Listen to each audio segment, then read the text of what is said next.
पहले ही भगवान ने यार अग तो लग लेने देना।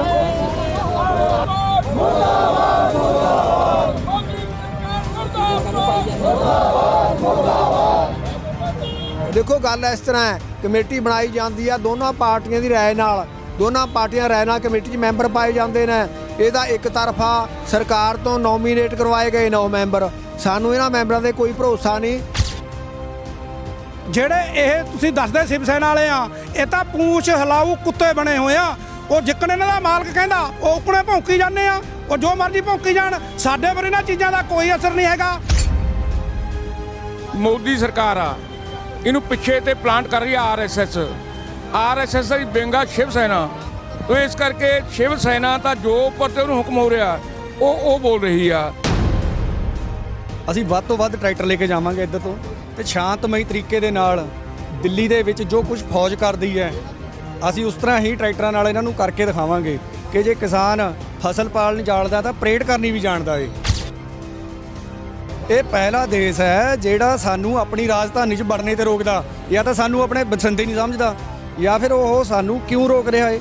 ਹਜਾ ਕਿ ਜਾਂ ਕੋਰਟ, ਵੈਸੇ ਅਸੀਂ ਕੋਰਟ ਪਰ ਭਰੋਸਾ ਨਹੀਂ ਕਰਦੇ ਕਿਉਂਕਿ ਕੋਰਟ ਨੇ ਸਾਡੇ ਖਿਲਾਫ ਹੀ ਫੈਸਲਾ ਦੇਣਾ ਜਦ ਵੀ ਦੇਣਾ, ਪਰ ਫਿਰ ਵੀ ਉਸੇ ਕੋਰਟ ਨੇ ਕਿਹਾ ਹੈ ਕਿ ਅਸੀਂ ਕਿਸੇ ਨੂੰ ਆਉਣ ਤੋਂ ਰੋਕ ਨਹੀਂ ਸਕਦੇ। ਅੱਜ ਤੱਕ ਸਾਨੂੰ 9 ਮੀਟਿੰਗਾਂ ਦੇ ਵਿੱਚ 8 ਮੀਟਿੰਗਾਂ ਦੇ ਵਿੱਚ ਭਾਜਪਾ ਦੇ ਲੀਡਰ ਇਹ ਨਹੀਂ ਸਾਬਤ ਕਰ ਸਕੇ ਕਿ ਇਹਨਾਂ ਨੂੰ ਫਾਇਦਾ ਕਿਆ ਹੈ।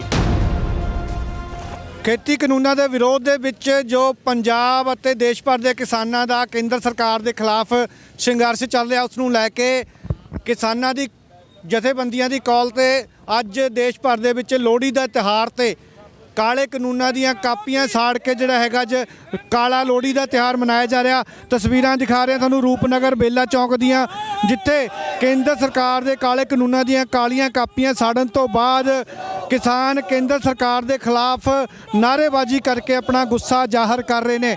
ਤਸਵੀਰਾਂ ਦੇਖ ਸਕਦੇ ਤੁਸੀਂ ਰੋਪੜ ਦੇ ਬੇਲਾ ਚੌਂਕ ਦੀਆਂ। ਕੇਂਦਰ ਦੇ ਕਾਲੇ ਕਾਨੂੰਨਾਂ ਦੇ ਖਿਲਾਫ ਇੱਥੇ ਜਿਹੜੀ ਹੈਗੀ ਆ ਰੋਹ ਦੇਖਿਆ ਜਾ ਰਿਹਾ ਕਿਸਾਨਾਂ ਦੇ ਵਿੱਚ, ਤੇ ਅੱਜ ਲੋਹੜੀ ਦੇ ਤਿਉਹਾਰ ਦੇ ਉੱਤੇ ਕਾਲੇ ਕਾਨੂੰਨਾਂ ਦੀਆਂ ਕਾਪੀਆਂ ਫੂਕ ਕੇ ਇੱਥੇ ਕਾਲਾ ਜਿਹੜੀ ਹੈਗੀ ਆ ਲੋਹੜੀ ਮਨਾਈ ਜਾ ਰਹੀ ਹੈ। ਗੱਲ ਵੀ ਕਰਦੇ ਆ। ਸਤਿ ਸ਼੍ਰੀ ਅਕਾਲ ਸਰ, ਕੀ ਨਾ ਜੀ? ਸਤਿ ਸ਼੍ਰੀ ਅਕਾਲ ਜੀ, ਗੁਰਨਾਮ ਸਿੰਘ ਜੱਸਣਾ, ਪ੍ਰਧਾਨ ਭਾਰਤੀ ਕਿਸਾਨ ਯੂਨੀਅਨ ਕਰਦੀਆਂ ਜੀ। ਕੀ ਕਹਿਣਾ ਚਾਹੁੰਦੇ ਹੋ ਸਰ? ਅੱਜ ਲੋਹੜੀ ਜਿਹੜੀ ਹੈਗੀ ਆ ਲੋਕ ਘਰਾਂ ਦੇ ਵਿੱਚ ਮਨਾਉਂਦੇ ਆਮ ਤੌਰ ਤੇ, ਅੱਜ ਸੜਕਾਂ ਦੇ ਉੱਤੇ ਮਨਾਈ ਜਾ ਰਹੀ ਆ ਸਰਕਾਰ ਦੇ ਖਿਲਾਫ, ਕਿਵੇਂ ਦੇਖਦੇ ਹੋ? ਇੱਕ ਲੋਹੜੀ ਹੀ ਨਹੀਂ ਜੀ, ਜਿਹੜੇ ਪਹਿਲਾਂ ਵੀ ਤਿਉਹਾਰ ਆਏ ਨੇ ਉਹ ਵੀ ਅਸੀਂ ਟਰੈਕਾਂ ਤੇ ਮਨਾਏ ਨੇ।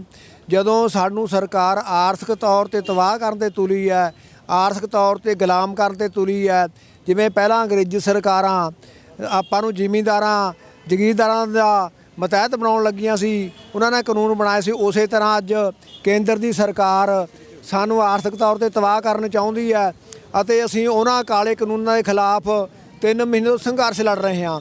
परंतु केंद्र सरकार की कंन ते जूं नहीं सरकी, उल्टा सानू अतवादी बखवादी खालिस्तानी नैक्सलैट शब्दां नाल संबोधित करदी है।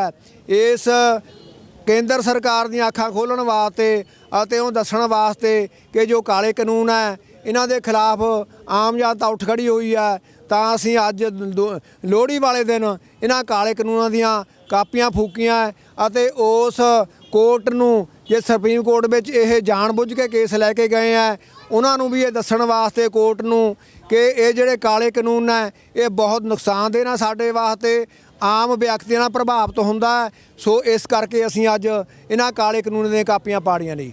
मानयोग सुप्रीम कोर्ट वालों जिहड़ी हैगी आ समस्या के हल लई 4 मैंबरी कमेटी बनाई गई है, किवें देखदे हो कि हल होऊगा? जिहड़े मैंबर लगाए गए कोई हल करनगे मसले का? देखो वो मैंबर हल की करनगे जिन्हां ने पहलां इन्हां कानूनां दे हक विच बयान दे चुके ने, जिहड़े इन्हां कानूनां दी हमायत कर चुके ने। देखो गल इस तरह है, कमेटी बनाई जाती है दोनों पार्टियां दी राय नाल, दोनों पार्टियां राय नाल कमेटी च मैंबर पाए जाते हैं। इहदा एक तरफा सरकार तो नॉमीनेट करवाए गए 9 मैंबर, ਸਾਨੂੰ ਇਹਨਾਂ ਮੈਂਬਰਾਂ ਦੇ ਕੋਈ ਭਰੋਸਾ ਨਹੀਂ। ਸਾਡੀਆਂ ਜਥੇਬੰਦੀਆਂ ਇਹਨਾਂ ਨੂੰ ਰਿਜੈਕਟ ਕਰ ਚੁੱਕੀਆਂ ਇਹ ਕਮੇਟੀ ਨੂੰ। ਸਾਨੂੰ ਇਸ ਕਮੇਟੀ ਤੋਂ ਕੋਈ ਆਸ ਨਹੀਂ ਇਨਸਾਫ ਦੀ, ਨਾ ਹੀ ਇਹ ਕਮੇਟੀਆਂ ਕੋਈ ਇਨਸਾਫ ਦੇਣਗੀਆਂ, ਨਾ ਹੀ ਇਹ ਕਮੇਟੀਆਂ ਕੋਈ ਫੈਸਲਾ ਕਰਨਗੀਆਂ। ਅਗਰ ਫੈਸਲਾ ਕਰਨਗੀਆਂ ਤਾਂ ਕਿਸਾਨਾਂ ਨੂੰ ਮਨਜ਼ੂਰ ਨਹੀਂ ਹੋਏਗਾ, ਕਿਉਂਕਿ ਜਦੋਂ ਮੈਂਬਰ ਇੱਕ ਤਰਫੇ ਨੇ ਸਾਂਝੇ ਤੌਰ ਤੇ ਉਹ ਫੈਸਲਾ ਨਹੀਂ ਕਰ ਸਕਦੇ, ਫਿਰ ਉਸ ਫੈਸਲੇ ਦਾ ਅਸੀਂ ਕਿਵੇਂ ਸਵਾਦ ਕਰਾਂਗੇ, ਕਿਵੇਂ ਉਸ ਫੈਸਲੇ ਨੂੰ ਅਸੀਂ ਮੰਨਾਂਗੇ। ਅਸੀਂ ਬਿਲਕੁਲ ਇਹਨਾਂ ਕਮੇਟੀਆਂ ਨਾਲ ਸਹਿਮਤ ਨਹੀਂ। ਅਸੀਂ ਇਹਨਾਂ ਕਮੇਟੀਆਂ ਦੇ ਫੈਸਲੇ ਨਹੀਂ ਮੰਨਾਂਗੇ ਅਤੇ ਨਾ ਹੀ ਇਹ ਫੈਸਲਾ ਕੋਈ ਕਮੇਟੀ ਸਾਂਝੇ ਤੌਰ ਤੇ ਕਰ ਸਕੂਗੀ। ਬਿਲਕੁਲ ਜੀ ਸਰ, ਕੀ ਨਾਮ ਜੀ? ਮੇਰਾ ਨਾਮ ਸੁਖਬੀਰ ਸਿੰਘ ਸੁੱਖਾ ਜੀ। ਕਿਵੇਂ ਦੇਖਦੇ ਹੋ ਸਰਕਾਰ ਦੀਆਂ ਨੀਤੀਆਂ ਨੂੰ? ਲੋਕਾਂ ਵੱਲੋਂ ਸਰਕਾਰ ਬਣਾਈ ਗਈ ਸੀ ਤਾਂ ਕਿ ਰਾਹਤ ਦੇਊਗੀ, ਜਿਹੜੇ ਫਾਇਦਾ ਹੋਊਗਾ ਲੋਕਾਂ ਦਾ, ਪਰੰਤੂ ਹਾਲਾਤ ਅੱਜ ਜਿਹੜੇ ਬਣੇ ਹੋਏ ਕਿਵੇਂ ਦੇਖਦੇ? ਦੇਖੋ ਜੀ, ਸਰਕਾਰ ਨੇ ਤਾਂ 6 ਸਾਲਾਂ ਦੇ ਵਿੱਚ ਜੁਮਲੇ ਦੇ ਜੁਮਲੇ ਹੀ ਛੱਡੇ ਆ ਜੀ। ਉਹਨਾਂ ਨੇ ਕਿਹਾ ਤਾਂ 15 ਲੱਖ ਖਾਤਿਆਂ 'ਚ ਆਊਗਾ, ਉਹਨਾਂ ਨੇ ਹੋਰ ਬਹੁਤ ਲਾਰੇ ਲਾਏ ਤੇ 2 ਕਰੋੜ ਨੌਕਰੀ ਦਊਂਗੇ, ਪਰ ਅਸੀਂ ਤਾਂ ਸਰਕਾਰ ਬੋਲੀ ਅੰਨੀ ਤੇ ਗੁੰਗੀ ਸਰਕਾਰ ਨੂੰ ਇਹ ਦੱਸ ਦੇਣਾ ਚਾਹੁੰਦੇ ਆ ਵੀ ਅਸੀਂ ਨਾ ਤਾਂ 15 ਲੱਖ ਮੰਗਦੇ ਆ, ਨਾ ਅਸੀਂ 2 ਕਰੋੜ ਨੌਕਰੀਆਂ ਮੰਗਦੇ ਆ। ਅਸੀਂ ਸਿਰਫ ਤੁਹਾਨੂੰ ਇਹ ਗੱਲ ਕਹਿ ਰਹੇ ਹਾਂ ਵੀ ਜਿਹੜੇ ਤੁਸੀਂ ਕਾਲੇ ਕਾਨੂੰਨ ਸਾਡੇ ਪਰ ਥੋਪੇ ਗਏ ਆ ਉਹਨਾਂ ਨੂੰ ਰੱਦ ਕਰ ਲਓ, ਨਹੀਂ ਆਉਣ ਵਾਲੇ ਟਾਈਮ ਦੇ ਵਿੱਚ ਜਿਸ ਤਰ੍ਹਾਂ ਹਿੰਦੁਸਤਾਨ ਦੇ ਵਿੱਚ ਤੇ ਅਹਿਮਦ ਸ਼ਾਹ ਅਬਦਾਲੀ ਦਾ ਇੱਥੇ ਤੇ ਕੋਈ ਖਾਨਦਾਨ ਨਹੀਂ ਰਿਹਾ ਹੈਗਾ, ਔਰੰਗਜ਼ੇਬ ਦਾ ਕੋਈ ਖਾਨਦਾਨ ਨਹੀਂ ਰਿਹਾ ਹੈਗਾ। ਹੁਣ ਤੁਸੀਂ ਇਹੋ ਜਿਹੇ ਕੰਮ ਕਰਨ ਲੱਗੇ ਹੋਏ ਆ ਕਿਉਂਕਿ ਬੀਜੇਪੀ ਦਾ ਹਿੰਦੁਸਤਾਨ ਦੇ ਵਿੱਚ ਨੌ ਨਿਸ਼ਾਨ ਮਿਟ ਜੂਗਾ, ਇਤਿਹਾਸ ਦੇ ਵਿੱਚ ਇਹ ਬਕਾਇਦਾ ਲਿਖਿਆ ਜਾਊਗਾ, ਕਿਉਂਕਿ ਕਿਸਾਨ ਯੂਨੀਅਨ ਦੇ ਨਾਲ ਪੰਗਾ ਲੈ ਕੇ ਬੀਜੇਪੀ ਨੂੰ ਹੁਣ ਇਹ ਸੁੱਝ ਨਹੀਂ ਰਿਹਾ ਹੈਗਾ। ਜਿਹੜੀ ਚੀਜ਼ ਨੂੰ ਸਾਨੂੰ ਜ਼ਰੂਰਤ ਨਹੀਂ ਹੈਗੀ ਸਾਡੇ ਪਰ ਇਹ ਕਾਨੂੰਨ ਜਬਰੀ ਥੋਪੇ ਜਾ ਰਹੇ ਆ। ਇੱਕ ਮੈਂ ਹੋਰ ਬੇਨਤੀ ਕਰਦਾ ਹਾਂ ਪੰਜਾਬ ਦੇ ਜਿਹੜੇ ਬੀਜੇਪੀ ਦੇ ਲੀਡਰਾਂ ਵੀ ਇਹ ਇੰਨਾ ਛਲ ਕਪਟ ਨਾ ਬੋਲੋ ਤੁਸੀਂ, ਕਿਉਂਕਿ ਕਿਤੇ ਆਉਣ ਵਾਲਾ ਇਹ ਨਾ ਹੋ ਜਾਵੇ ਵੀ ਤੁਹਾਨੂੰ ਤੁਹਾਡੇ ਘਰਾਂ ਦੇ ਵਿੱਚ ਤੇ ਨਿਕਲਣਾ ਬੰਦ ਕਰ ਦਿੱਤਾ ਜਾਵੇ। ਚੇਅਰਮੈਨ ਸ਼ਿਵ ਸੈਨਾ ਦੇ ਰਾਜੀਵ ਟੰਡਨ, ਉਹਨਾਂ ਵੱਲੋਂ ਇੱਕ ਬਿਆਨ ਆਇਆ ਹੈ ਕਿ ਜਿਹੜੇ ਕਿਸਾਨ ਨਹੀਂ ਹੈਗੇ ਆ ਉੱਥੇ ਕਾਮਰੇਡ ਮਾਹੌਲ ਖਰਾਬ ਕਰ ਰਹੇ ਆ, ਤੇ ਉਹ ਕਹਿੰਦੇ ਵੀ ਆਟਾ ਅਸੀਂ ਮੁੱਲ ਖਰੀਦਦੇ ਆ, ਇਹਦੇ ਮੈਂ ਕੀ ਆ ਕਿਸਾਨਾਂ ਨੂੰ ਪੂਰਾ ਮੁੱਲ ਮਿਲਦਾ, ਵੀ ਇਹ ਪ੍ਰਦਰਸ਼ਨ ਜਿਹੜਾ ਗਲਤ ਆ, ਇਹ ਤਾਂ ਕਿਸਾਨਾਂ ਦੇ ਹੱਕ ਦੇ ਵਿੱਚ ਕਾਨੂੰਨ ਆ। ਉਹ ਕਹਿੰਦੇ ਅਸੀਂ ਤਿਰੰਗਾ ਰੈਲੀ ਵੀ ਕਰਾਂਗੇ 26 ਨੂੰ। ਦੇਖੋ ਜੀ, ਜਿਹੜੇ ਇਹ ਤੁਸੀਂ ਦੱਸਦੇ ਸ਼ਿਵ ਸੈਨਾ ਵਾਲੇ ਆ, ਇਹ ਤਾਂ ਪੂੰਛ ਹਿਲਾਊ ਕੁੱਤੇ ਬਣੇ ਹੋਏ ਆ। ਉਹ ਜਿੱਕਣ ਇਹਨਾਂ ਦਾ ਮਾਲਕ ਕਹਿੰਦਾ ਉਹ ਉਕਣੇ ਭੌਂਕੀ ਜਾਂਦੇ ਆ, ਉਹ ਜੋ ਮਰਜ਼ੀ ਭੌਂਕੀ ਜਾਣ। ਸਾਡੇ ਪਰ ਇਹਨਾਂ ਚੀਜ਼ਾਂ ਦਾ ਕੋਈ ਅਸਰ ਨਹੀਂ ਹੈਗਾ। ਅਸੀਂ ਦੇਸ਼ ਦੀ ਰਾਜਧਾਨੀ ਦੇ ਵਿੱਚ ਅਸੀਂ ਬਿਲਕੁਲ ਸ਼ਾਂਤਮਈ ਤਰੀਕੇ ਦੇ ਨਾਲ ਬੈਠੇ ਆ, ਸ਼ਾਂਤਮਈ ਤਰੀਕੇ ਦੇ ਨਾਲ ਅਸੀਂ ਆਪਣੇ ਹੱਕਾਂ ਖਾਤਰ ਲੜਦੇ ਆ ਔਰ ਲੜਦੇ ਰਹੂਗੇ। ਬਿਲਕੁਲ। ਕੀ ਨਾਮ? ਗੁਰਦੇਵ ਸਿੰਘ ਬਾਗੀ ਜੀ। ਬਾਗੀ ਜੀ, ਕਿਵੇਂ ਦੇਖਦੇ ਹੋ ਸ਼ਿਵ ਸੈਨਾ ਦੇ ਇਸ ਬਿਆਨ ਨੂੰ, ਜਿਹੜਾ ਅਜਿਹੇ ਮੌਕੇ ਬਿਆਨ ਦੇਣਾ ਜਦੋਂ ਮਾਹੌਲ ਪੂਰਾ ਜਿਹੜਾ ਗਰਮਾਇਆ ਹੋਇਆ ਹੈ ਸਰਕਾਰ ਅਤੇ ਕਿਸਾਨਾਂ ਦੇ ਵਿਚਕਾਰ, ਅਜਿਹੇ ਮੌਕੇ ਇਹ ਬਿਆਨ ਦੇਣਾ ਕਿਵੇਂ ਦੇਖਦੇ ਹੋ? ਇਸ ਤਰ੍ਹਾਂ ਜੀ ਵੀ ਇਹ ਜਿਹੜੀ ਮੋਦੀ ਸਰਕਾਰ ਆ ਇਹਨੂੰ ਪਿੱਛੇ ਤੇ ਪਲਾਂਟ ਕਰ ਰਹੀ ਆ ਆਰਐਸਐਸ ਦਾ ਬੇਂਗਾ ਸ਼ਿਵ ਸੈਨਾ। ਤੋ ਇਸ ਕਰਕੇ ਸ਼ਿਵ ਸੈਨਾ ਤਾਂ ਜੋ ਉੱਪਰ ਤੇ ਉਹਨੂੰ ਹੁਕਮ ਹੋ ਰਿਹਾ ਉਹ ਬੋਲ ਰਹੀ ਆ। ਦੂਜਾ ਜਿਹੜੇ ਕਹਿੰਦੇ ਵੀ ਕਾਮਰੇਡ ਆ, ਮੈਂ ਉਹਨੂੰ ਪੁੱਛਣਾ ਚਾਹੁੰਦਾ ਬਾਈ ਜੀ ਨੂੰ ਸਤਿਕਾਰ ਨਾਲ, ਸਨਮਾਨ ਨਾਲ, ਪਿਆਰ ਨਾਲ, ਵੀ ਬਾਈ ਜੀ ਜਿਹੜਾ ਲੱਖੇ ਵਾਲਾ, ਜਿਹੜਾ ਰਾਜੇ ਵਾਲਾ, ਜਿਹੜਾ ਹਰਮੀਤ ਸਿੰਘ ਕਾਦੀਆਂ, ਇਹ ਕਿਸਾਨ ਜਥੇਬੰਦੀਆਂ ਦੇ ਜਿਹੜੇ ਆਗੂ ਆ, ਇਹ ਕਾਮਰੇਡ ਆ? ਅਸੀਂ ਕਾਮਰੇਡ ਆ? ਅਸੀਂ 1991 ਦੇ ਰੌਲਾ ਪਾਉਂਦੇ ਆ, ਉਦੋਂ ਲੋਕਾਂ ਨੂੰ ਇਹ ਗੱਲ ਸਮਝ ਨਹੀਂ ਆਈ। ਅੱਜ ਜਦੋਂ ਸਿਰ ਤੇ ਆ ਪਈ ਤਾਂ ਸਾਡੇ ਲੋਕ ਉੱਠੇ ਆ, ਸਾਨੂੰ ਇਹ ਖੁਸ਼ੀ ਹੋਈ ਆ ਵੀ ਪੰਜਾਬ ਦੇ ਲੋਕਾਂ ਨੇ, ਪੰਜਾਬ ਦੇ ਕਿਸਾਨਾਂ ਦੀ ਬਦੌਲਤ ਅੱਜ ਹਿੰਦੁਸਤਾਨ ਦਾ ਜਿਹੜਾ ਆਪਸੀ ਭਾਈਚਾਰਾ ਉਹ ਮਜ਼ਬੂਤ ਹੋਇਆ। ਨਹੀਂ ਤਾਂ ਪਿਛਲੇ 2014 ਤੋਂ ਲੈ ਕੇ ਮੋਦੀ ਸਰਕਾਰ ਨੇ ਹਿੰਦੂ, ਮੁਸਲਿਮ, ਦਲਿਤ, ਹਿੰਦੂ ਇਸ ਤਰ੍ਹਾਂ ਦੇ ਕਾਰਡ ਖੇਲ ਕੇ ਹਿੰਦੁਸਤਾਨ ਦਾ ਮਾਹੌਲ ਇੰਨਾ ਗੰਧਲਾ ਕਰਤਾ ਤਾ ਕਿ ਹਰ ਇੱਕ ਦੂਆ ਬੰਦਾ ਆਪਣੇ ਸ਼ੱਕ ਨਾਲ ਦੇਖਦਾ ਤਾ। ਅੱਜ ਸਾਡੀਆਂ ਕਿਸਾਨ ਜਥੇਬੰਦੀਆਂ ਵਧਾਈ ਦੀਆਂ ਪਾਤਰਾਂ, ਜਿਨ੍ਹਾਂ ਨੇ ਆਪਣੇ ਹੱਕਾਂ ਲਈ ਸੰਘਰਸ਼ ਲੜਦਿਆਂ ਨੇ ਭਾਰਤ ਦੇ ਲੋਕਾਂ 'ਚ ਇੱਕ ਮੁਰਤਾ ਤੇ ਭਾਈਚਾਰਕ ਸਾਂਝ ਮਜ਼ਬੂਤ ਕਰੀ ਆ। ਚੈਨਲ ਨੂੰ ਦਿੱਤੀ ਇੰਟਰਵਿਊ ਦੇ ਵਿੱਚ ਗੱਲਬਾਤ ਦੇ ਦੌਰਾਨ ਉਹਨਾਂ ਨੇ ਕਿਹਾ ਸੀਗਾ ਕਿ ਕੋਈ ਆਸਾਨ ਥੋੜਾ ਕਰ ਰਿਹਾ ਕਿਸਾਨ ਹੈ, ਜੇ ਅੰਨ ਦੇ ਰਿਹਾ ਅਸੀਂ ਮੁੱਲ ਲੈਂਦੇ ਆ ਪੈਸੇ, ਉਹ ਕਹਿੰਦੇ ਨਹੀਂ ਦਊਂਗੇ ਤਾਂ ਅਸੀਂ ਖੁਦ ਗਾ ਲਾਂਗੇ ਕਣਕ। ਉਸ ਮੇਰੇ ਵੀਰ ਨੂੰ ਇਸ ਗੱਲ ਦਾ ਭੁਲੇਖਾ ਹੈ ਬਈ ਕੌਰੋਂ ਬਾਦਸ਼ਾਹ ਜਾਂ ਮਰਿਆ ਤਾਂ ਨਾ, ਤਾਂ ਉਹਨੇ ਕਿਹਾ ਤਾਂ ਮੇਰੇ ਮਰਨ ਤੋਂ ਬਾਅਦ ਹੱਥ ਖਾਲੀ ਰੱਖਿਓ ਤਾਂ ਜੋ ਮੈਨੂੰ ਪਏ ਹੋਵੇ ਵੀ ਮੈਂ ਖਾਲੀ ਹੱਥ ਜਾ ਰਿਹਾ। ਜੇ ਅਨਾਜ ਨਹੀਂ ਹੋਊਗਾ ਤਾਂ ਉਹ ਨੋਟਾਂ ਦੇ ਨਾਲ ਢਿੱਡ ਭਰ ਲੂਗਾ। ਦੂਜਾ, ਉਹਨੂੰ ਕਿਆ ਪਤਾ ਕਿਹੜੇ ਸਮੇਂ ਦੇ ਵਿੱਚ ਕਿਹੜੀ ਫਸਲ ਬੀਜੀ ਜਾਂਦੀ ਆ। ਇਸ ਕਰਕੇ ਹੋਛਾ ਪਾਉਣਾ ਉਹਨੂੰ ਚਾਹੀਦਾ ਨਹੀਂ ਇਹੋ ਜਿਹਾ ਬਿਆਨ ਦੇਣਾ। ਉਹਨੂੰ ਪਹਿਲਾਂ ਇਤਿਹਾਸ ਪੜ੍ਹਨਾ ਚਾਹੀਦਾ, ਉਹਨੂੰ ਇਹਨਾਂ ਕਾਨੂੰਨਾਂ ਬਾਰੇ ਕੁਝ ਗਿਆਨ ਹੋਣਾ ਚਾਹੀਦਾ। ਜੋ ਉਹਨੇ ਕਿਹਾ ਅਸੀਂ ਉਹਦੀ ਨਿੰਦਾ ਕਰਦੇ ਹਾਂ। ਬਿਲਕੁਲ ਤੁਸੀਂ ਦੇਖ ਸਕਦੇ ਹੋ ਇੱਥੇ ਹੋਰ ਵੀ ਕਿਸਾਨ ਜਿਹੜੇ ਹੈਗੇ ਵੱਡੀ ਗਿਣਤੀ ਦੇ ਵਿੱਚ ਗਏ ਖੜੇ ਨੇ ਕਾਪੀਆਂ ਫੂਕੀਆਂ ਗਈਆਂ ਕਿਸਾਨਾਂ ਵੱਲੋਂ ਤੇ ਸਰ 26 ਤਰੀਕ ਦੀ ਕੀ ਤਿਆਰੀ ਹੈਗੀ ਆ ਹੁਣ ਜਿਹੜੀ 26 ਨੂੰ ਲੈ ਕੇ 26 ਨੂੰ ਲੈ ਕੇ ਸਾਡੀ ਤਿਆਰੀ ਹੈ ਜੀ। ਅਸੀਂ ਵੱਧ ਤੋਂ ਵੱਧ ਟਰੈਕਟਰ ਲੈ ਕੇ ਜਾਵਾਂਗੇ ਇੱਧਰ ਤੋਂ ਤੇ ਸ਼ਾਂਤਮਈ ਤਰੀਕੇ ਦੇ ਨਾਲ ਦਿੱਲੀ ਦੇ ਵਿੱਚ ਜੋ ਕੁਝ ਫੌਜ ਕਰਦੀ ਹੈ ਅਸੀਂ ਉਸ ਤਰ੍ਹਾਂ ਹੀ ਟਰੈਕਟਰਾਂ ਨਾਲ ਇਹਨਾਂ ਨੂੰ ਕਰਕੇ ਦਿਖਾਵਾਂਗੇ ਕਿ ਜੇ ਕਿਸਾਨ ਫਸਲ ਪਾਲਣ ਜਾਣਦਾ ਤਾਂ ਪਰੇਡ ਕਰਨੀ ਵੀ ਜਾਣਦਾ ਏ। ਇਹ ਸਾਨੂੰ ਕਦੇ ਅਨਪੜ੍ਹ ਕਹਿ ਰਹੇ ਹੈ, ਕਦੇ ਗੋਦੀ ਮੀਡੀਆ ਕਹਿ ਰਿਹਾ ਇਹਨਾਂ ਕੋਲ ਇੰਨੇ ਪੈਸੇ ਕਿੱਥੇ ਦੇ ਆ ਰਹੇ, ਕਦੇ ਫੰਡ ਕਿੱਥੇ ਦੇ ਆ ਰਹੇ। ਉਹ ਸਾਡੀ ਖੂਨ ਪਸੀਨੇ ਦੀ ਕਮਾਈ ਹੈ। ਪਿੰਡਾਂ ਵਿੱਚ ਆ ਕੇ ਦੇਖੋ ਕਿਵੇਂ ਪਿੰਡਾਂ 'ਚੋਂ ਕਣਕ ਆਟਾ ਇਕੱਠਾ ਕਰਕੇ ਉੱਥੇ ਤੱਕ ਪਹੁੰਚਾਇਆ ਜਾ ਰਿਹਾ ਹੈ। ਸਾਨੂੰ ਇਸ ਕਰਕੇ ਅਸੀਂ 26 ਤਰੀਕ ਨੂੰ ਵੱਧ ਤੋਂ ਵੱਧ 7 ਤਰੀਕ ਦਾ ਹੀ ਟ੍ਰੇਲਰ ਦਿਖਾਇਆ ਤਾਂ ਹਜਾ ਕਿ ਉੱਥੇ ਟਰੈਕਟਰ ਅਸੀਂ ਥੋੜੇ ਜਿਹੇ ਬਾੜੇ ਤੇ ਜਮਾਂ ਹੀ ਥੋੜੇ ਜਿਹੇ ਅਸੀਂ ਆਪਣੇ ਟਰੈਕਟਰ ਵੀ ਨਹੀਂ ਤੇ ਕੱਢੇ। ਇਸ ਕਰਕੇ 26 ਨੂੰ ਤਾਂ ਅਸੀਂ ਪੂਰਾ ਪਿੰਡਾਂ ਦੇ ਵਿੱਚ ਵੀ ਜਾ ਰਹੇ ਹਾਂ। ਜਿੰਨੇ ਟਰੈਕਟਰ ਹੋਏ ਵੱਧ ਤੋਂ ਵੱਧ ਅਸੀਂ 26 ਨੂੰ ਬਾੜਾਂਗੇ। ਦਿੱਲੀ ਜਾਣ ਦੀ ਗੱਲ ਕਰ ਰਹੇ ਹੋ, ਪਰੇਡ ਦੀ ਗੱਲ ਕਰ ਰਹੇ ਹੋ, ਪੁਲਿਸ ਵੱਲੋਂ ਕਾਫੀ ਜਿਹੜੀ ਹੈਗੀ ਆ ਅੱਗੇ ਬੈਰੀਕੇਡ ਲਗਾਏ ਗਏ, ਕਈ ਲੇਅਰਾਂ ਦੇ ਵਿੱਚ ਪਾਣੀ ਦੀਆਂ ਗੱਡੀਆਂ ਵੀ ਖੜਾਈਆਂ ਗਈਆਂ। ਹੋ ਸਕਦਾ ਇਜਾਜ਼ਤ ਵੀ ਨਾ ਮਿਲੇ ਜਿਹੜੀ ਹੈਗੀ ਜਾਣ ਦੀ, ਫਿਰ ਕਿਵੇਂ ਜਿਹੜਾ ਹੈਗਾ ਜਾਇਆ ਜਾਊਗਾ ਅੱਗੇ ਦਿੱਲੀ ਦੇ? ਦੇਖੋ ਜੀ ਇਜਾਜ਼ਤ ਤਾਂ ਪਹਿਲਾਂ ਵੀ ਨਹੀਂ ਦਿੱਤੀ। ਇਹ ਪਹਿਲਾ ਦੇਸ਼ ਹੈ ਜਿਹੜਾ ਸਾਨੂੰ ਆਪਣੀ ਰਾਜਧਾਨੀ 'ਚ ਵੜਨੇ ਤੇ ਰੋਕਦਾ। ਜਾਂ ਤਾਂ ਸਾਨੂੰ ਆਪਣੇ ਬਸਿੰਦੇ ਨਹੀਂ ਸਮਝਦਾ ਜਾਂ ਫਿਰ ਉਹ ਸਾਨੂੰ ਕਿਉਂ ਰੋਕ ਰਿਹਾ ਹੈ। ਹਜਾ ਕਿ ਜਾਂ ਕੋਰਟ, ਵੈਸੇ ਅਸੀਂ ਕੋਰਟ ਪਰ ਭਰੋਸਾ ਨਹੀਂ ਕਰਦੇ ਕਿਉਂਕਿ ਕੋਰਟ ਨੇ ਸਾਡੇ ਖਿਲਾਫ ਹੀ ਫੈਸਲਾ ਦੇਣਾ, ਜਰਬੀ ਦੇਣਾ। ਪਰ ਫਿਰ ਵੀ ਉਸੇ ਕੋਰਟ ਨੇ ਕਿਹਾ ਹੈ ਕਿ ਅਸੀਂ ਕਿਸੇ ਨੂੰ ਆਉਣ ਤੋਂ ਰੋਕ ਨਹੀਂ ਸਕਦੇ। ਜੇ ਕਿਸੇ ਕੋਲ ਹਥਿਆਰ ਹੈ ਉਹਨੂੰ ਰੋਕੋ। ਅਸੀਂ ਤਾਂ ਖਾਲੀ ਹੱਥ ਜਾ ਰਹੇ ਹਾਂ, ਅਸੀਂ ਦਿਖਾ ਰਹੇ ਹਾਂ ਭਾਈ ਲਓ ਸਾਡੀ ਤਲਾਸ਼ੀ ਲਓ। ਅਸੀਂ ਖਾਲੀ ਹੱਥ ਟਰੈਕਟਰਾਂ ਪਰ ਜਾ ਰਹੇ ਹਾਂ, ਖਾਲੀ ਹੱਥ ਜਾਵਾਂਗੇ।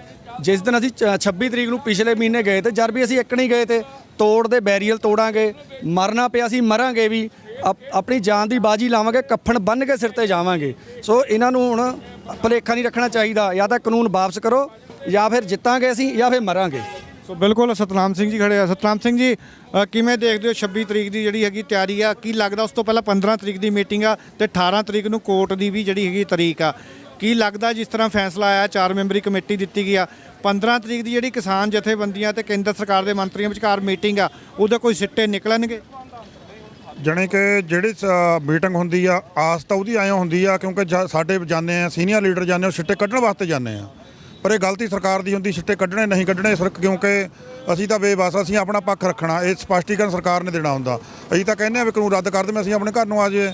ਅਗਲੀ ਗੱਲ ਹੋਰ ਇਹ ਸਾਨੂੰ ਇਹਨਾਂ ਦੇ ਰਿਪੋਰਟਾਂ ਮਿਲਦੀਆਂ ਵੀ ਕਿਸਾਨ ਜਿੱਦ ਕਰਦੇ ਆ। ਸਾਨੂੰ ਗੱਲ ਦੱਸਣ ਵੀ ਕਿਹੜੀ ਜਿੱਦ ਕਰਦੇ ਆ, ਕਾਹਦੀ ਜਿੱਦ ਕਰਦੇ ਆ। ਅਸੀਂ ਤਾਂ ਆਪਣੇ ਹੱਕ ਵਾਸਤੇ ਬੈਠੇ ਹਾਂ ਉੱਤੇ। ਇਹਨਾਂ ਨੇ ਕਾਲੇ ਕਾਨੂੰਨ ਸ਼ੁਰੂ ਕਰੇ, ਅਸੀਂ ਤਾਂ ਸਾਨੂੰ ਬੈਠਣਾ ਪਿਆ ਉੱਤੇ।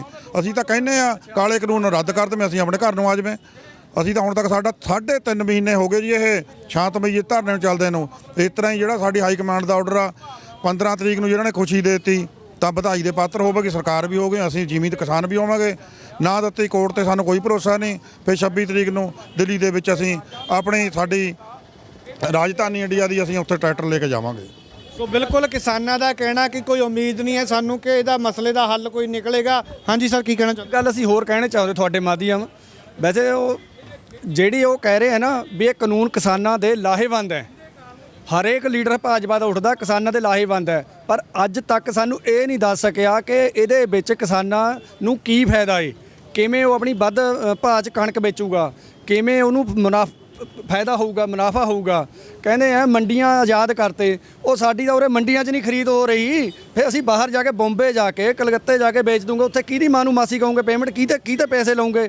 ਅੱਜ ਤੱਕ ਸਾਨੂੰ 9 ਮੀਟਿੰਗਾਂ ਦੇ ਵਿੱਚ 8 ਮੀਟਿੰਗਾਂ ਦੇ ਵਿੱਚ ਭਾਜਪਾ ਦੇ ਲੀਡਰ ਇਹੀ ਨਹੀਂ ਸਾਬਤ ਕਰ ਸਕੇ ਕਿ ਇਹਨਾਂ ਨੂੰ ਫਾਇਦਾ ਕਿਆ ਹੈ।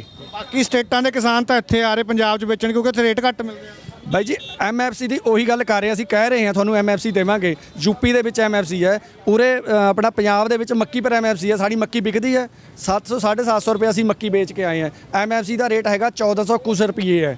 ਫਿਰ ਉਹ ਦੱਸੇ ਮੈਂ ਵੀ ਉਹਦੀ ਐਮਐਫਸੀ ਕੌਣ ਖਾ ਗਿਆ? ਅਸੀਂ ਤਾਂ ਖਾਧੀ ਨਹੀਂ। ਆੜਤੀ ਕਹਿੰਦਾ ਮੈਨੂੰ ਨਹੀਂ ਪਤਾ। ਸੇ ਸਰਕਾਰ ਆਪਣਾ ਹੱਥ ਛਡਾਉਣੇ ਨੂੰ ਫਿਰਦੀ ਹੈ। ਇਹ ਕਿਸਾਨਾਂ ਨੂੰ ਸੜਕਾਂ ਤੇ ਲਿਆਉਣੇ ਨੂੰ ਫਿਰਦੀ ਹੈ ਕਿ ਫੁੱਟਪਾਥਾਂ ਦੇ ਭੀਖ ਮੰਗਣ। ਅਸੀਂ ਸਰਕਾਰ ਤੋਂ ਭੀਖ ਨਹੀਂ ਮੰਗਦੇ, ਅਸੀਂ ਆਪਣਾ ਹੱਕ ਮੰਗਦੇ ਹਾਂ। ਇਸੀ ਸਰਕਾਰ ਨੇ ਕਿਸੇ ਦਿਨ ਸਾਡੇ ਮੂਹਰੇ ਪੱਲਾ ਅੱਡ ਕੇ ਕਿਹਾ ਤਾਂ ਜੈ ਜਵਾਨ ਜੈ ਕਿਸਾਨ, ਹਰੀ ਕ੍ਰਾਂਤੀ ਲਿਆਓ। ਸਾਡੇ ਬਜ਼ੁਰਗਾਂ ਨੇ ਆਪਣੇ ਹੱਡਾਂ ਤੱਕ ਮਿਹਨਤ ਕਰੀ ਹੈ ਤਾਂ ਜਾ ਕੇ ਹਰੀ ਕ੍ਰਾਂਤੀ ਆਈ ਹੈ। ਇਹ ਦੇਸ਼ ਨੂੰ ਭੁੱਖਮਰੀ ਚੋਂ ਬਾਹਰ ਕੱਢਿਆ। ਅਮਰੀਕਾ ਤੱਕ ਲੇਲੜੀਆਂ ਕੱਢੇਗਾ ਦੀ ਸਾਡੇ ਦੇਸ਼ ਦੀ ਪ੍ਰਧਾਨ ਮੰਤਰੀ। ਅੱਜ ਸਾਡੇ ਕੋਲ ਇੰਨਾ ਅਨਾਜ ਹੋਇਆ ਵਾ ਇਹਨਾਂ ਦੇ ਸਾਂਭ ਨਹੀਂ ਹੁੰਦਾ। ਆਪਣੀ ਇਹ ਤਨਖਾਹਾਂ ਦੱਸੇ ਵੀ ਕਿਸਾਨ ਦੀ ਫਸਲ ਕਿੰਨੇ ਗੁਣਾ ਵਧੀ, ਇਹਨਾਂ ਦੀ ਤਨਖਾਹ ਐਮਐਲਏ ਦੀਆਂ ਐਮਪੀ ਦੀਆਂ ਤਨਖਾਹ ਕਿੰਨੀਆਂ ਵਧੀਆਂ। ਇਹ 25 ਗਨਮੈਨ ਲਈ ਫਿਰਦੇ, ਸਾਡੇ ਚੋਂ ਜਿੱਤ ਕੇ ਜਾਂਦੇ, ਅਸੀਂ ਇਹਨਾਂ ਦੇ ਦੁਸ਼ਮਣ ਹੈ, ਸਾਡੇ ਨਾਲ ਘੁੰਮੇ ਇੱਥੇ ਮੈਦਾਨ ਦੇ ਵਿੱਚ। ਇਸ ਕਰਕੇ ਇਹਨਾਂ ਨੂੰ ਚਾਹੀਦਾ ਇਹ ਆਪਣੀਆਂ ਤਨਖਾਹਾਂ ਘਟਾਵੇ, ਕਿਸਾਨਾਂ ਦੀ ਮਜ਼ਦੂਰਾਂ ਦੀ ਦਿਹਾੜੀ ਵਧਾਵੇ, ਇਹ ਤੇ ਕੌਣ ਬਾਗੀ ਹੋ ਜਾਊਗਾ। ਇਸ ਕਰਕੇ ਇਹਨਾਂ ਨੂੰ ਆਪਣੀ ਅਕਲ ਤੇ ਹੱਥ ਮਾਰਨਾ ਚਾਹੀਦਾ। 2 ਬੰਦਿਆਂ ਨੂੰ ਅਮੀਰ ਬਣਾਉਣ ਦੇ ਚੱਕਰ 'ਚ ਸਾਰੇ ਦੇਸ਼ ਨੂੰ ਰੋਡ ਤੇ ਲਿਆਉਣ ਨੂੰ ਫਿਰਦੇ। ਸੋ ਬਿਲਕੁਲ ਕਿਸਾਨਾਂ ਦੇ ਸਵਾਲ ਵੱਡੇ ਹੈ ਕਿ 1947 ਦੀ ਆਜ਼ਾਦੀ ਤੋਂ ਬਾਅਦ ਅਗਰ ਅੱਜ ਤੱਕ ਦੇ ਅੰਕੜੇ ਦੇਖੀਏ ਤਾਂ ਐਮਐਲਏ ਐਮਪੀਜ਼ ਦੀਆਂ ਪੈਨਸ਼ਨਾਂ ਤਨਖਾਹਾਂ ਕਈ 100 ਗੁਣਾ ਵੱਧ ਚੁੱਕੀਆਂ ਨੇ, ਪਰੰਤੂ ਕਿਸਾਨ ਦੀ ਆਮਦਨ ਉੱਥੇ ਹੀ ਖੜੀ ਹੈ। ਕਿਸਾਨ ਲਗਾਤਾਰ ਖੁਦਕੁਸ਼ੀਆਂ ਕਰ ਰਹੇ ਨੇ। ਜਿਹੜੇ ਕਿਸਾਨ ਅੰਨ ਉਗਾਉਂਦੇ ਆ ਉਹ ਤਾਂ ਅੱਜ ਵੀ ਗਰੀਬ ਆ ਤੇ ਵਿਚੋਲੇ ਅਤੇ ਹੋਰ ਜਿਹੜੇ ਹੈਗੇ ਆ ਉਹ ਲਗਾਤਾਰ ਅਮੀਰ ਹੁੰਦੇ ਜਾ ਰਹੇ ਆ ਤੇ ਸਰਕਾਰਾਂ ਵੀ ਕੋਆਪਰੇਟ ਘਰਾਣਿਆਂ ਨੂੰ ਫਾਇਦਾ ਦੇਣ ਦੇ ਲਈ ਨਿਤ ਨਵੇਂ ਕਾਲੇ ਕਾਨੂੰਨ ਲਾਗੂ ਕਰ ਰਹੀਆਂ ਨੇ। ਕਿਸਾਨਾਂ ਦੇ ਵੱਡੇ ਦੋਸ਼ ਨੇ ਸਰਕਾਰਾਂ ਦੇ ਉੱਤੇ ਤੇ ਕਿਸਾਨਾਂ ਦਾ ਕਹਿਣਾ ਕਿ 26 ਤਰੀਕ ਦੀ ਤਿਆਰੀ ਪੂਰੀ ਤਰ੍ਹਾਂ ਖਿੱਚੀ ਹੋਈ ਹੈ ਤੇ 26 ਤਰੀਕ ਨੂੰ ਦਿੱਲੀ ਦੇ ਵਿੱਚ ਹਰ ਹਿੱਲੇ ਉਹ ਜਿਹੜੀ ਹੈਗੀ ਹੈ ਕਿਸਾਨਾਂ ਦੀ ਪਰੇਡ ਜਿਹੜੀ ਕਰਨਗੇ 26 ਤਰੀਕ ਨੂੰ। ਉਸ ਤੋਂ ਪਹਿਲਾਂ ਅਗਰ 15 ਤਰੀਕ ਨੂੰ ਮਸਲੇ ਦਾ ਹੱਲ ਨਿਕਲਦਾ ਤਾਂ ਉਸ ਦੇ ਉੱਤੇ ਵੀ ਨਜ਼ਰ ਬਣੀ ਹੋਈ ਹੈ ਪੂਰੇ ਦੇਸ਼ ਦੇ ਕਿਸਾਨਾਂ ਦੀ। ਪਰੰਤੂ ਜਿਸ ਹਿਸਾਬ ਨਾਲ ਸਰਕਾਰ ਰੈਡੀ ਹੋਈ ਹੈ ਕਿ ਕਾਨੂੰਨ ਵਾਪਸ ਨਹੀਂ ਲੈਣੇ, ਸਿਰਫ ਸੋਧ ਕਰ ਦਿੰਦੇ ਆ, ਉਸ ਤੋਂ ਨਹੀਂ ਲੱਗ ਰਿਹਾ ਕਿ 15 ਤਰੀਕ ਨੂੰ ਮਸਲੇ ਦਾ ਕੋਈ ਹੱਲ ਨਿਕਲੇਗਾ। ਇਸ ਤੋਂ ਇਲਾਵਾ ਕਿਸਾਨਾਂ ਦਾ ਕਹਿਣਾ ਹੈ ਕਿ ਮਾਨਯੋਗ ਸੁਪਰੀਮ ਕੋਰਟ ਵੱਲੋਂ ਜੋ ਕਮੇਟੀ ਬਣਾਈ ਗਈ ਆ ਉਸ ਤੇ ਵੀ ਕਿਸਾਨਾਂ ਦਾ ਜਿਹੜਾ ਹੈਗਾ ਭਰੋਸਾ ਨਹੀਂ ਟਿਕ ਰਿਹਾ, ਕਿਉਂਕਿ ਕਿਸਾਨਾਂ ਦਾ ਕਹਿਣਾ ਜਿਹੜੇ 4 ਮੈਂਬਰ ਲਗਾਏ ਗਏ ਆ ਉਹ ਸਰਕਾਰ ਦੇ ਮੈਂਬਰ ਆ ਤੇ ਸਰਕਾਰ ਦੀ ਗੱਲ ਕਰਦੇ ਆ। ਪਹਿਲਾਂ ਵੀ ਉਹਨਾਂ ਨੇ ਜਿਹੜਾ ਕਾਨੂੰਨਾਂ ਨੂੰ ਸਰਕਾਰ ਦੇ ਹੱਕ ਦੇ ਵਿੱਚ ਕਿਸਾਨ ਪੱਖੀ ਦੱਸਿਆ ਸੀ ਤੇ ਹੁਣ ਉਹ ਕਾਨੂੰਨਾਂ ਦੇ ਖਿਲਾਫ ਕਿਵੇਂ ਜਿਹੜੀ ਹੈਗੀ ਆ ਰਿਪੋਰਟ ਤਿਆਰ ਕਰਨਗੇ ਇਹ ਸਮਝ ਤੋਂ ਪਰੇ ਆ।